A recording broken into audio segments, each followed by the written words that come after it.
Hi, I'm Nick Weber, one of the managing partners at Archer. I'm Brent Castagnetto, managing partner with Archer. Today, we're going to talk to you about the 5 electric utility languages. It's a unique way of looking at communication within a utility based on our experience as auditors, as implementers in utilities, and now as consultants. So the big challenge around communication, I think we can all relate to varying degrees of this. Of ineffective communication is when you start seeing lack of budget, support, your tasks become prioritized or just don't, or lower prioritized, or they just don't get done. You end up with unmitigated risk, things that might keep you up at night. Um, you may start to see outages and, worst case, cats and dogs living together. So lots of bad things come out of the communication challenge if you're not effective at it. Also important to remember, communication is more than words. And I think that's something we can all understand at a very different level now than we did a couple of years ago after being remote and all the COVID pieces around it. It's those nonverbal cues. It's knowing the timing of something, when you can say something or when you shouldn't, or when you need to bring it up. It's also changed how your information is organized. That can be as big of a determiner on your communication effectiveness than the actual information itself. We've all seen somebody who will jump right off the deep end with, "We need to go do this right now," and see them fall flat on their face, whereas somebody else gradually brings it in and slowly brings their audience along, may have more success.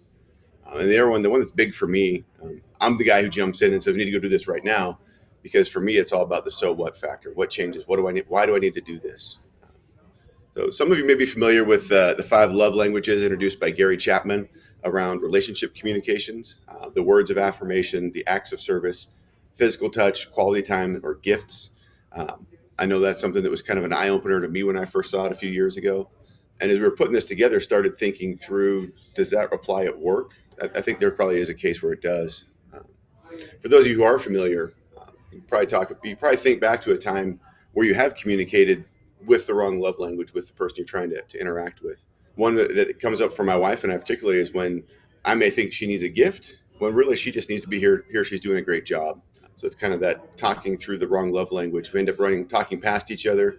Tends to run the risk of eroding a relationship if it happens too much. I think anybody who's been in any relationship at all for more than a few weeks can probably relate to some level of this. And Nick, I'll chime in on that last bullet there.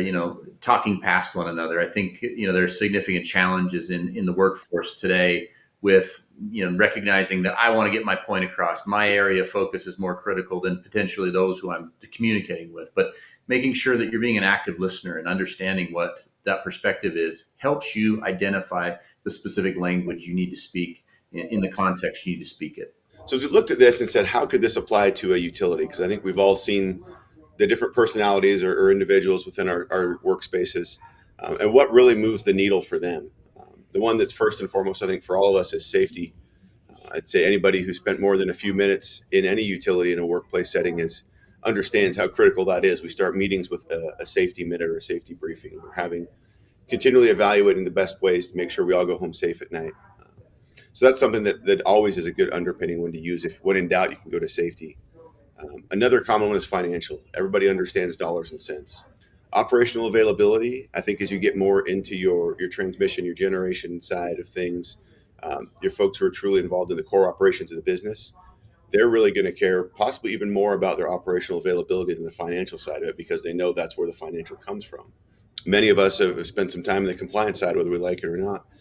That's another piece that we have to keep in mind. And some people respond much more to that.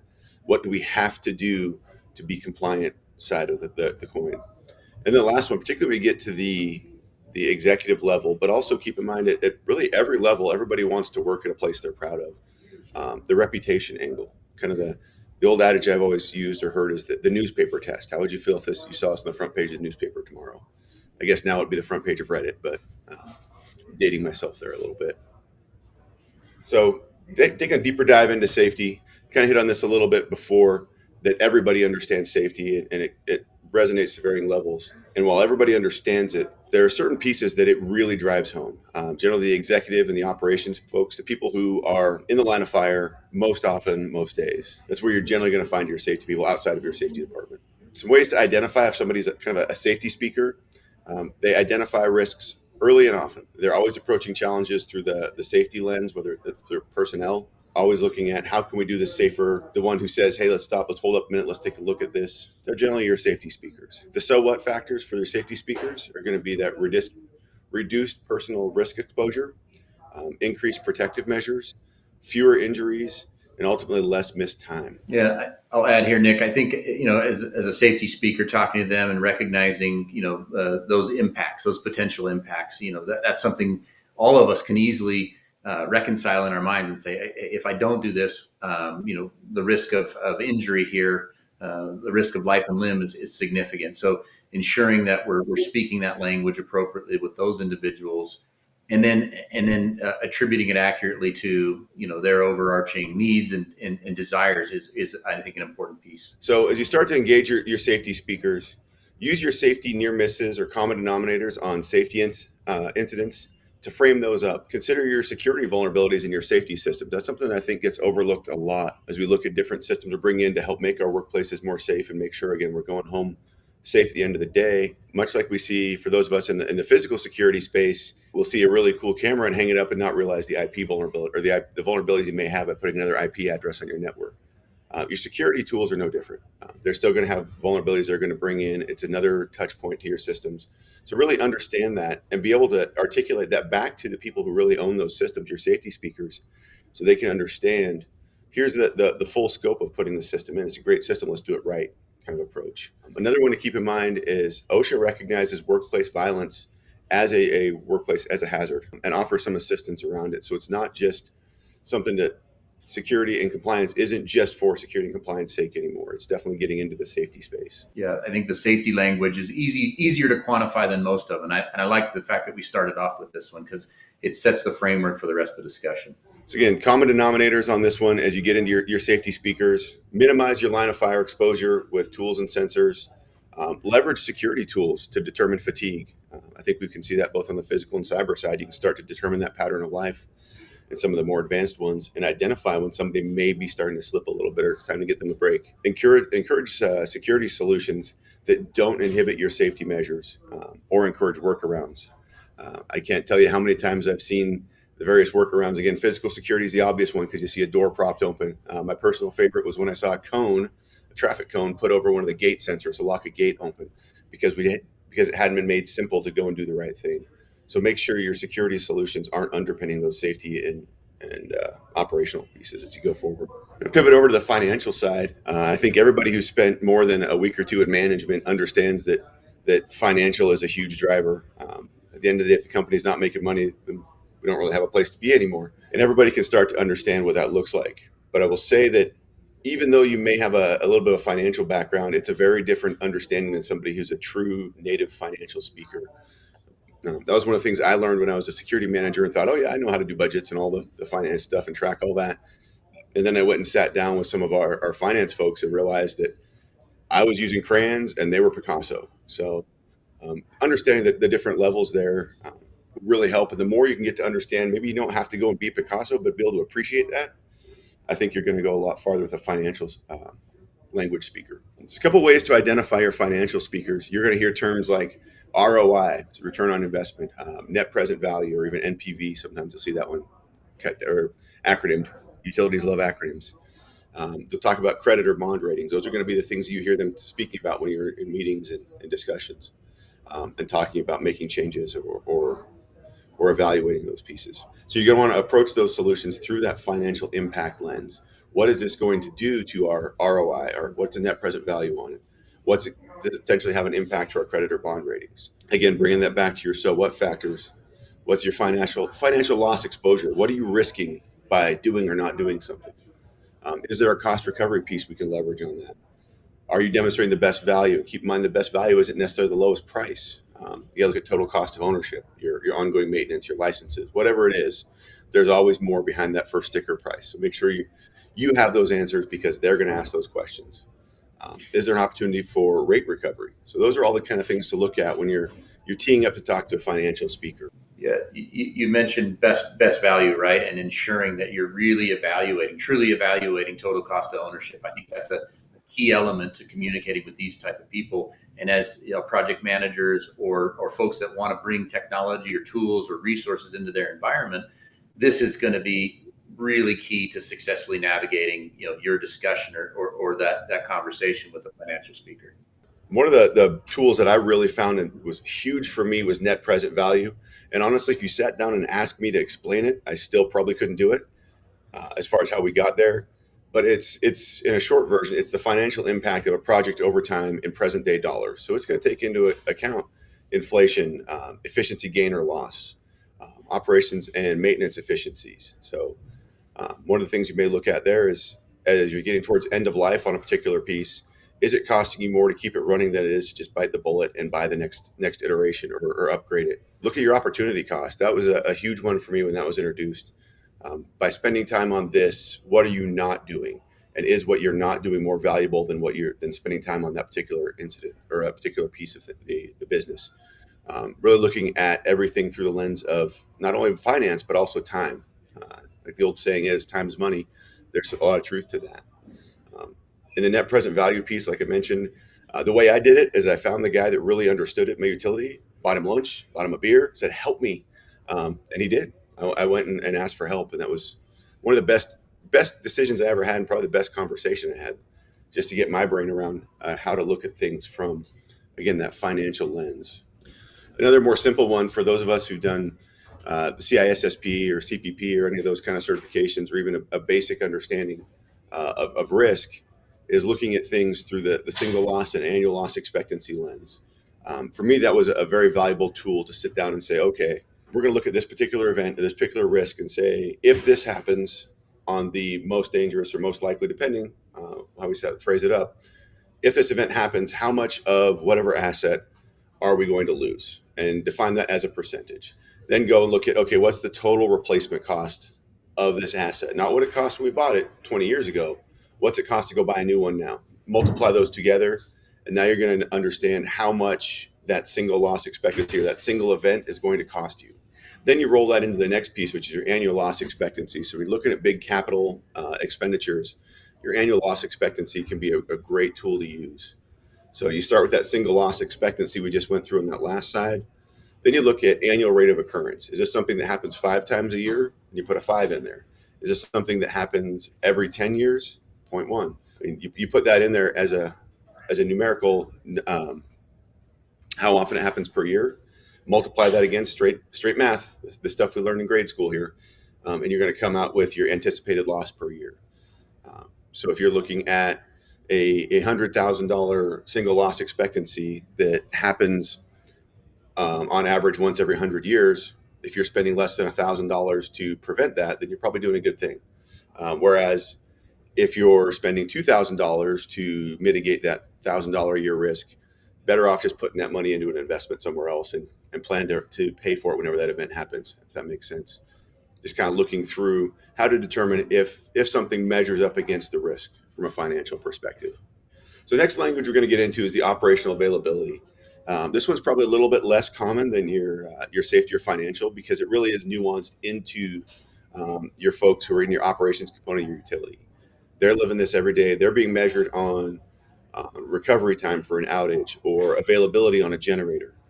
Those are the things that they're going to be looking at, and they're looking at efficiency.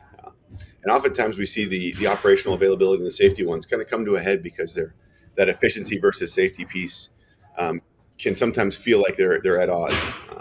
So just kind of frame that one up with those, who that is.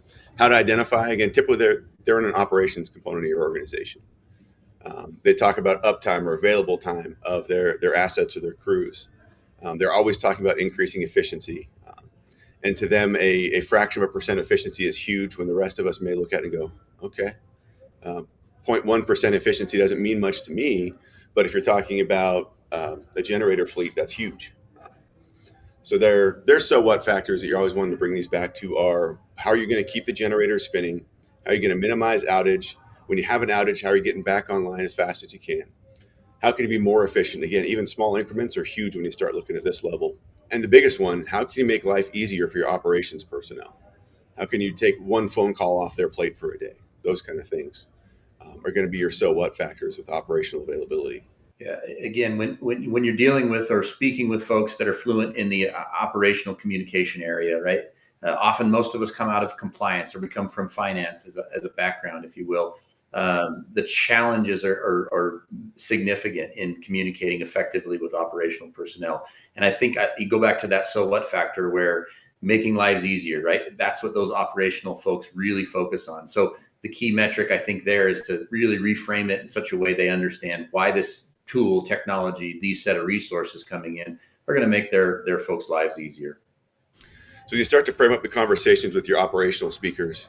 You're going to want to look at the availability considerations are going to be the big one for them. How long is it going to take to get this fix put in place? What's the impact going to be on me?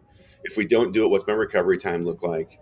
How much training time am I going to have to take off of my or take my operators out of the field or off away from their desk to do whatever training you're looking at? Make sure you've thought through those pieces and have those answers ready because just like on the finance side where they're going to look at best value or total cost of ownership, your operations folks are going to be looking the same thing, but theirs is going to be looking at really the time for their staff and their resources. So a way to frame them up, use the same single loss expectancy, annual loss expectancy framework, but instead of dollars, replace it with time. So you're looking at availability. So how much time are you going to miss if you have a ransomware event that takes one of your generators offline? How long is that going to take to come back? Then look at your annual rate of occurrence. Is this something we're going to say at this level probably happens once every 5 years? Put that in there as such. And then you come back with, okay, yes, this is going to take 2 hours for each of your operators to come through and do the training on this. But if we don't do this, we can expect this annual rate of occurrence to keep going up. The availability right now sits at losing, we'll say, 8 hours per year. Every time that goes up because we've mitigated it, pretty soon you're going to be looking at losing weeks of availability. So frame it up in that way for them. It'll really help them kind of bring their mind around to, okay, this is something we need to spend the time to do. Time is absolutely the most valuable resource for the operational folks. Another one that's kind of the win friends and influence people with operations folks. The more you can understand their pain points around their operational efficiencies, the better you're going to do because there's a lot of really low hanging fruit, particularly in the security and compliance space, for win-win solutions. One of the ones I've seen a lot of places in the last few years going to an automated visitor management versus calling a control room every time somebody comes in and out of a plant or a substation. A lot of places we've seen where operators are monitoring cameras or even security alarms as an additional duty. If we can take those things off their plate and they can be focused more on their primary job, which is keeping that plant or that piece of the system running, that's going to be a huge win-win because they're not trained to monitor those pieces the way that a security professional would be. And it's a secondary job. If they get a system alarm and they get a door alarm at the same time, which one do you think they're going to go look at? So again, win-win just to separate those out. Another one that we see all the time is a lack of a single sign-on where it's appropriate on the cyber side, making everybody have multiple logins for everything, just getting into more of the shared passwords. Just try to make those things as simple as possible, and you're going to win over your operations folks very quickly. So compliance is probably the one that we're most familiar with if you're on this call because generally Archer is primarily a compliance focused organization.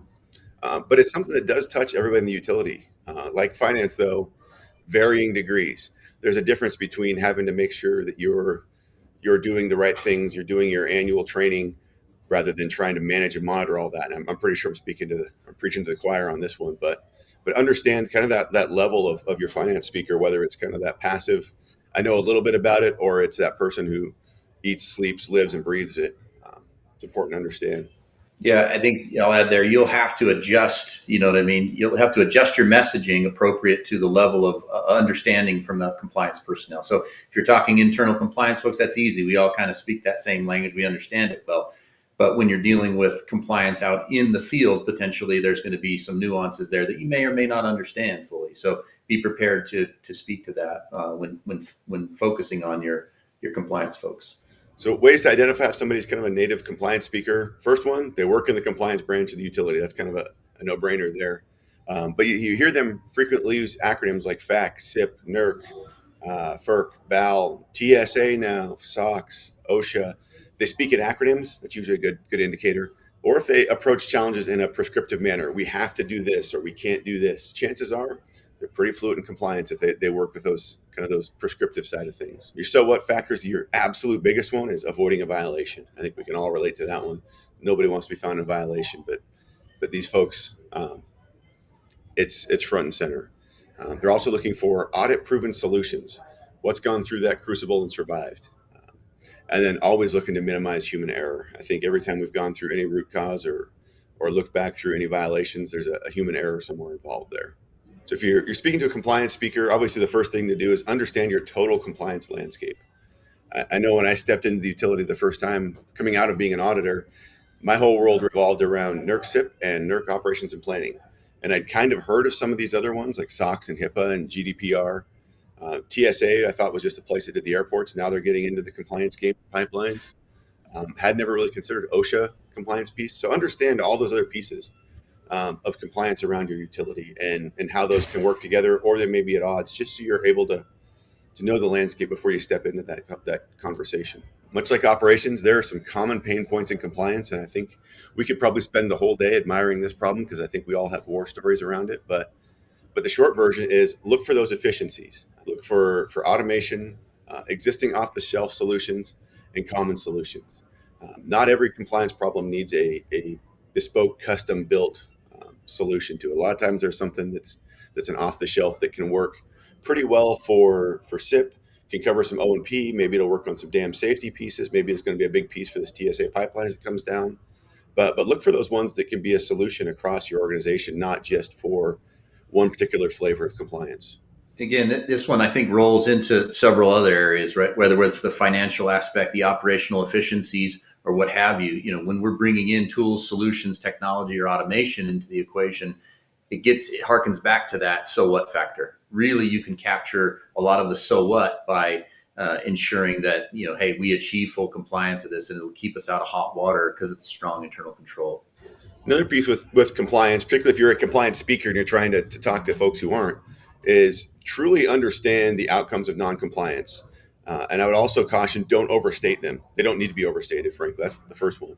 When you look at that total cost of a violation, I know when I gave that presentation to my board, the total cost of a violation, showing that $15,000 very small issue fine very quickly became six figures over time because of the operational pieces we had to put in place to mitigate that, the ongoing monitoring, all of those pieces that roll together. So really understand that full total cost of noncompliance from the monetary operational side. And I think we're going to see even more getting into the criminal side, particularly for officers of a company. I think we've seen a little bit of that with a few of the larger utilities where there have been the potential for executives to go behind bars, and that really will wake people up when you start to see that. Um, so again, understand what those are.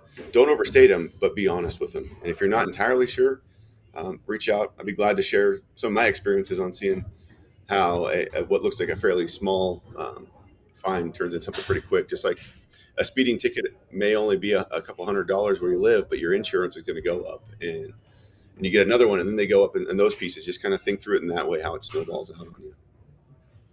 And the last one we're going to hit on is reputation.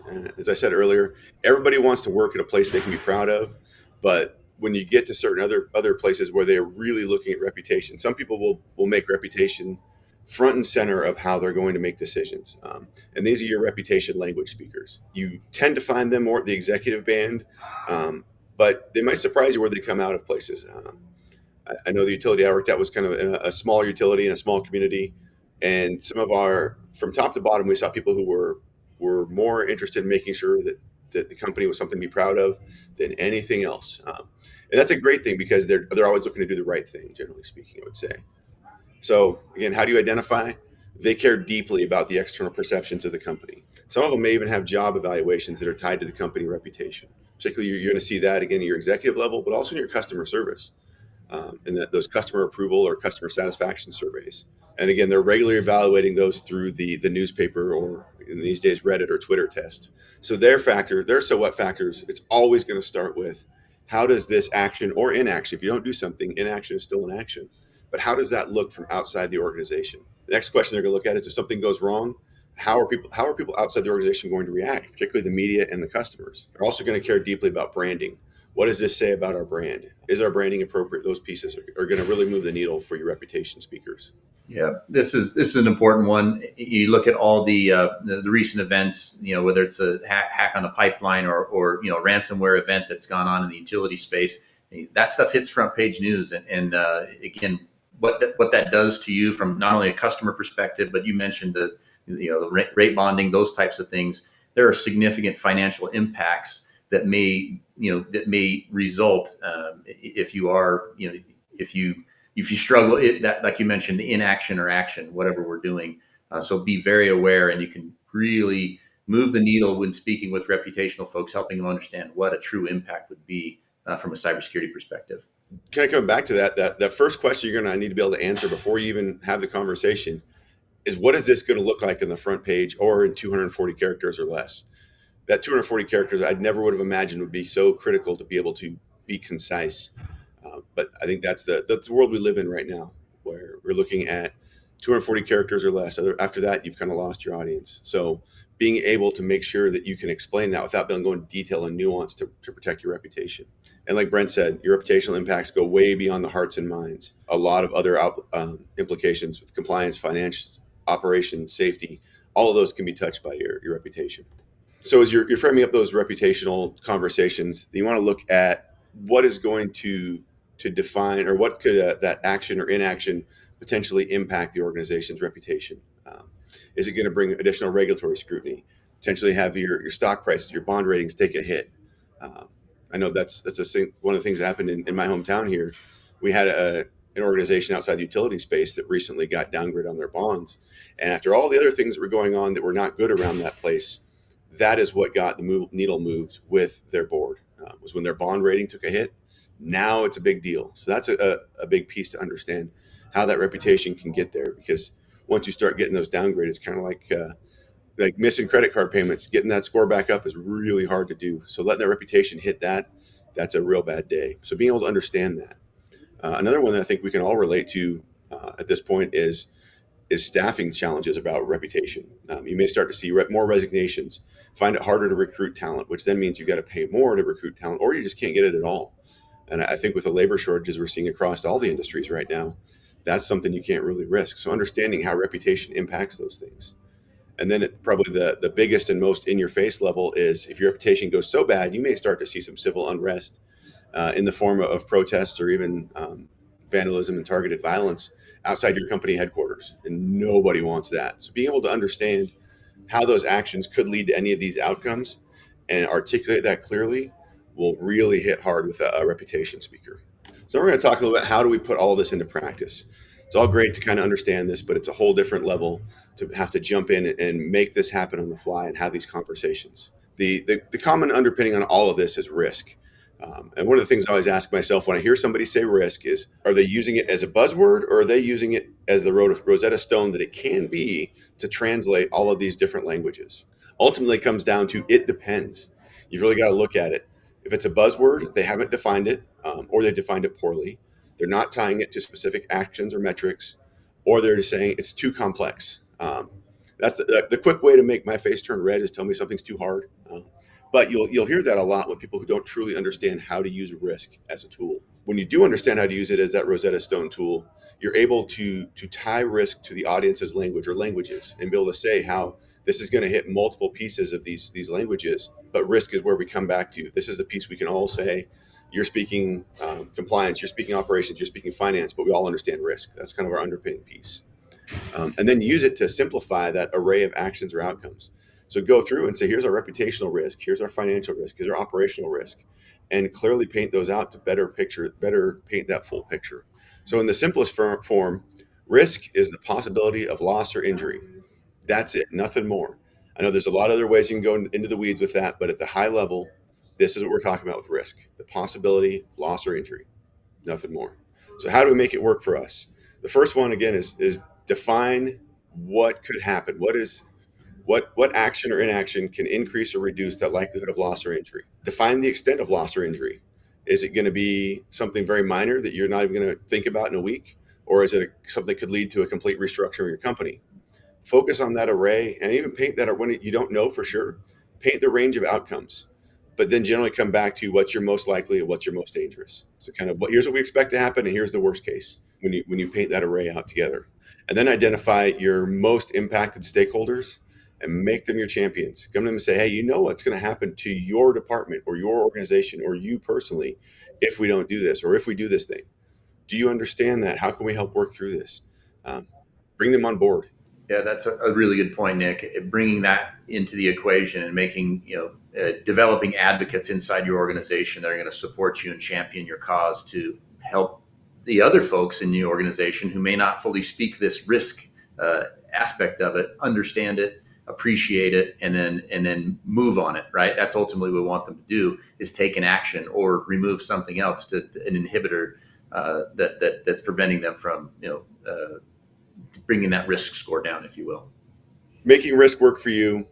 Again, convey that risk language to your stakeholders and potential language or potential champions. Make sure you're using their languages. Be honest. Don't under or overstate risk factors. I think we can all think back to somebody we've worked with who's done the chicken little on every potential risk is going to be the end of the world. Um, be honest, be candid with those. It doesn't take too many times of overstating a risk before you are the chicken little that you remember seeing in somebody else. Be resilient. That's probably going to be the biggest one, the hardest piece for anybody who's trying to champion change in a utility, particularly when you use risk. The first reaction to risk from most people is disbelief. If I don't see it, I don't believe it, it's not real. Um, I think we can probably all relate to that in varying degrees. When you're doing this, you have to diagnose your audience's languages, and we've given you a handful of tools to work on that. And the more you practice, the better you're going to get at that. Once you understand those languages, pick the messages that are really going to resonate with those listeners. Paint your risk picture using the appropriate languages. If there's nobody in the group you're presenting to who really is motivated by, say, reputation, then don't spend a lot of time talking about reputation. Talk about the pieces that really do move the needle for them. Be accurate again in your risk picture. Don't understate or overstate. If you don't know something, acknowledge that. Say, hey, we don't know that for sure. This is an unknown area we got to figure out still. Be candid. There's no benefit to trying to fake your way through this, because you will be found out and then you lose that credibility going forward. And then the last one is, this is a marathon, not a sprint. So be prepared for that. I know that's something for me. Brent has experience pulling me back when I start sprinting out the gate on the marathon, but be ready for that. Yeah, Nick, I'll add one thing there on that last slide, just to further get advocacy for folks is to, you said it early on, is to, in each one of these languages, if you don't have to be fluent in the languages, that's fine. We understand not everybody's going to be fluent in all 5 of those languages, but you need to be proficient, and you need to, in those instances where you're not prepared, go get help, right? You mentioned, find somebody, take them to dinner, buy them a beer, whatever it takes to again augment what you're trying to frame up for folks, so they're going to help you with that messaging. And then it is a long haul. Don't think you're going to move the needle immediately. It's going to take months, and in some instances years, in order for folks to realize the risk that's out there and then apply appropriate level of controls. Absolutely. Well, thanks for joining us for this discussion on the 5 utility languages, how to use risk, how to move the needle in your organization. If you have questions on those, reach out to Brent or I or anyone else with the Archer team. We'll be glad to sit down and have a chat with you. Thanks. Thank you. Contact us to change the way your company thinks about security.